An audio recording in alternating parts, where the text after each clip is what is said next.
done raining. Okay, so it's going to be very short for us to keep the record.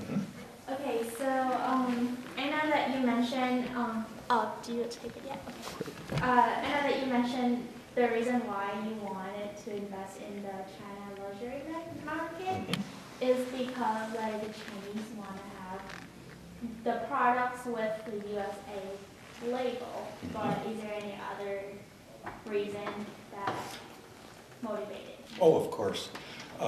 When you start any business, you have to do significant amounts of research into the concept. And one of the things that you have to do is figure out if there is really a business there. So we did research on that to find out whether there was a demand for American types of art. And we also researched competition to see whether there was competition, and actually we found that there is exceptionally little competition for this type of a concept. And then we also had to find out if people would be willing to buy the products. So after we did all of that research and we found very positive answers, then and only then did we start moving ahead with the business concept. Okay, and this is from my personal desire I want to ask you. So then when you want... Excuse me. It's totally fine. Happens. But yeah, okay, coming back to the questions that I want to ask you personally. For a business venture that you want to invest in, but that's a totally new idea, then will you risk the chance to invest in that idea, or will you do like a very long-term research before you actually start the venture? Well, you shouldn't go into any type of venture without significant amounts of knowledge. The amount of time that it takes you to gain that knowledge is a different thing altogether. If you've got personal experience in the industry or the type of business that you're considering, maybe you need to do very little research. You still should do a considerable amount, because you need to know if the people that you would be investing with, or the company that you'd be investing with, are good people. They can be trusted. Their books are open to you so that you know the finances and things like that. Learn as much as you can about that business. The time that it takes you varies tremendously. I specialize in doing strategic plans. And when I do a strategic plan, typically it takes me anywhere from 3 to 6 weeks to do it, to do all the research and to analyze the market and build the strategic plan, the business plan, and figure out the financial aspects of it. That's another thing. You really need to look at all the financial aspects. Know where the expenses are that you're going to incur. And many people do a very poor job of this, especially entrepreneurs who don't have a financial background. If you don't have a financial background, you should partner in some way with somebody that does, whether that's to hire an accountant or to form a business relationship with somebody who's got good financial knowledge. But the financial analysis of the opportunity is extremely important. So it's as important as the concept itself. Okay. That's it. And the second question, what do you think students should do to explore and dive into the new global market, specifically China and general Asia? Well, it's what you're doing already, number one. Yes. So that's, for you, that's very positive. I think that students benefit from learning something about business. Even if they aren't going to go into business, or they want to specialize in something that they think may be very far afield from business. Let's say they want to be a veterinarian or something. It still is a good thing to know something about business, some very basic types of things. It's like learning a language.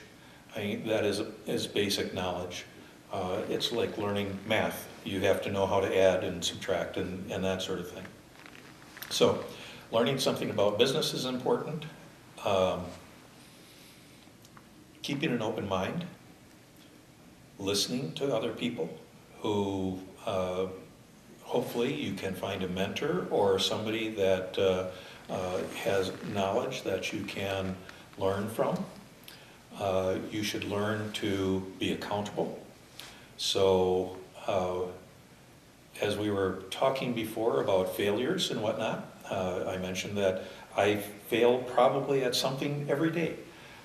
It's not whether you fail at something, it's what you learn from that failure. And that is what's important. So don't be afraid of failure. Accept at least some level of risk. Everybody has different levels of risk that they are comfortable with. Go to find that level of risk and then embrace it, okay? If you have a high level of risk, also be aware that you need to analyze the advantages, the benefits, the outcome of whatever that risk may be, so that you're taking a calculated risk. You have to use common sense and intelligence, and the two things are very different. I think those are some of the things that you need to do. You also obviously need to be respectful of other people. If you are respectful of other people, they will respect you, they will learn to trust you, and that is something that is absolutely essential for international business. There are a lot of bad people in the world, and you need to be able to identify those and to stay away from them. But when you learn to trust someone and to work with them, then you have a good, strong relationship. And whether it's China or the United States or Guam, that is exceptionally important. Thank you. And this is the last question. What's been the most rewarding experience that you have had? Oh my goodness. It could be from 3M, it could be from... Anywhere. Yeah.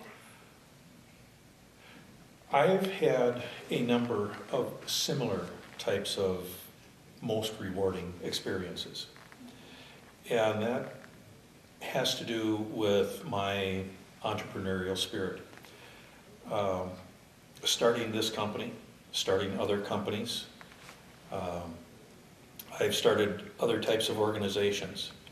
And I get thrilled by doing that, starting a business, starting an organization, creating something from nothing and making it successful, hopefully. I've started things that weren't successful. I've started companies that weren't successful. That happens. But you just put that behind you, learn from it, and do it again. So that's really what excites me the most, where I get my fun from. I just love doing that sort of thing. So I've done that probably, a few dozen times. To pick one over the other, that would be very difficult. But then there's something that, aside from that, my family that's extremely important to me. And for an entrepreneur, that's very important too, because some entrepreneurs forget about the family, okay? When you're starting a business, you don't sleep. You work at it 24 hours a day, 7 days a week. And that can mean that some people put the family aside. That's a mistake, because sometime you need to be grounded, and your family grounds you. They provide enthusiasm, they provide support for you, they provide love. And those things are extremely important for you to continue. Because when you start something like a business, you are always coming up against new learnings. You're going to fail as much as you succeed, because you'll take 2 steps forward, 1 step back, and you'll make lots and lots of errors.